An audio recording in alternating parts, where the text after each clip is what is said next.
Friends, welcome back to my channel. ಇವತ್ತು customer blouse ready ಆಗಿದೆ. So ಅವ್ರು ಹಾಕೋತಾರೆ. ಹಿಂಗೆ ಕೂರತ್ತಂತ ಹೇಳ್ತೀನಿ ನೋಡಿ, ತೋರಿಸ್ತೀನಿ ನಿಮಗೆ. ಬಿತ್ತದಾಗೈತಿ. ಹಿಂದಿರು ಮುಂದಿರು.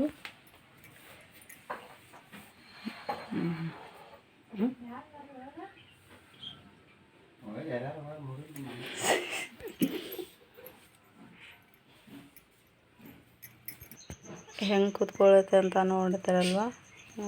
ಸೊ ಆ ಥರ ಬ್ಲೌಸ್ ಫಿಟ್ಟಿಂಗ್ ಎಲ್ಲ ಬರುತ್ತೆ ನಮ್ಮದು.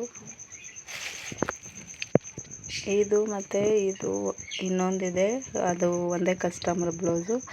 ಅವರು ಸ್ಟಿಚ್ ಮಾಡಿಕೊಡಿ ಕಟೋರಿ ಬ್ಲೌಸ್ ಅಂತ ತಂದು ಕೊಟ್ಟಿದ್ದಾರೆ, 32 ಚೆಸ್ಟದ್ದು. ಸೊ ಈ ವಿಡಿಯೋ ಇಷ್ಟ ಆದರೆ ಲೈಕ್ ಮಾಡಿ, ಹೊಸವರಿದ್ದರೆ ಸಬ್ಸ್ಕ್ರೈಬ್ ಮಾಡಿ, ಹಾಗೆ ಬೆಲ್ ಐಕನ್ನ ಒತ್ತಿ. ಇದೇ ಥರ ಸಪೋರ್ಟ್ ಮಾಡ್ತಾಯಿರಿ. Thank you so much friends. Bye bye.